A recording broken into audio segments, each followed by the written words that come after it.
Welcome sa Clearbans Channel mga katiktik. Ngayon, magbabypass tayo ng Google account ng Redmi Note 9. Take note mga katiktik, kailangan natin nakakonect tayo sa Wi-Fi or kailangan natin ng SIM card na may data. So, ibabak natin mga katiktik yon. Nakita nyo mga katiktik, this is MIUI 13. MIUI 13 na po siya mga katiktik. At ito ang gagawin nyo mga katiktik. Pindutin nyo yan. At pupunta tayo dito sa Wi-Fi na portion mga katiktik, yung connecting. Yung makikita natin yung mga Wi-Fi signals or mga Wi-Fi, yung mga Wi-Fi ng kapitbahay natin, makikita natin. Ayan, so pagdating dito mga katiktik, pindutin natin tong volume up, volume down para ma-on ang talkback niya mga katiktik. Yan, pindutin mo lang yung turn on. Tapos, pindutin mo ulit mga katiktik, volume up, volume down, sabay, long press mo. At kusa na pong lalabas niyan at mag-draw ka ng parang letter L. Yan, pindutin mo tong allow, use voice command at sabihin mo mga katiktik o Google Assistant. Yan ang sasabihin mo. At dito mga katiktik, open settings. Yan. Pag lumabas yon, sabihin mo open settings at kusa po yan. So, disable natin yung talkback, long press, volume up, volume down. Ayan. Na-disable na natin yung talkback para di mahirap siya pindutin. Punta tayo dito sa additional setting.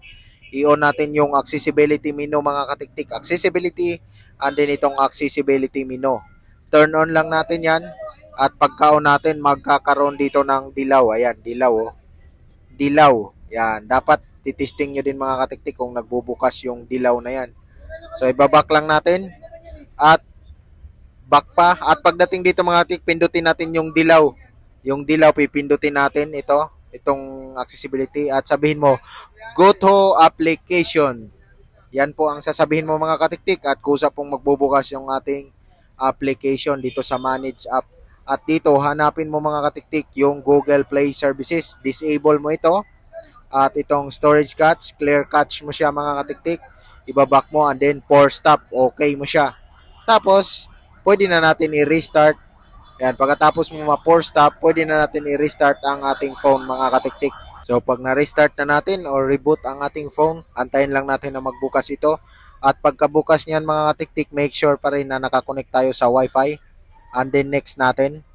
At pagka next mo dyan mga katiktik, maglo-loading po yan mga katiktik. Ayan. So, kung mapapansin nyo, yung nasa taas na just a second and then checking updates is paulit-ulit lang po yan mga katiktik. Hindi na po yan tutuloy.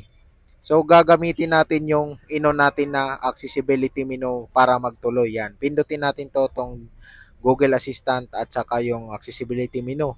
At kapag may mag-pop up dyan na settings, pindutin mo ito ng mabilisan para ma-on natin ulit ang Google Play Services or ma-enable natin ulit. Yan. So, kailangan mo ng mabilisan dito mga katiktik. Bawal ang babagal-bagal. So, yon mga katiktik. On natin to, enable. Ayan. And then, antayin natin yan. Kusa na po yan magtuloy mga katiktik yan. Pag na-enable nyo na, kusa na po yan magtutuloy. At hindi na po yan manghihingi ng Google account mga katiktik. At kung may nakuha kang idea dito o isa ka sa natulungan sa video na to mga katiktik, huwag ka nang mahiyang mag-like at syempre naman mag-subscribe sa aking channel. At maraming salamat sa pagpasok dito. Naway natulungan ka din mga katiktik, no? At abang-abang ka na lang sa susunod ko ng mga video tutorial. Ayan, pumapasok na po sa home screen ang ating phone. Maraming salamat.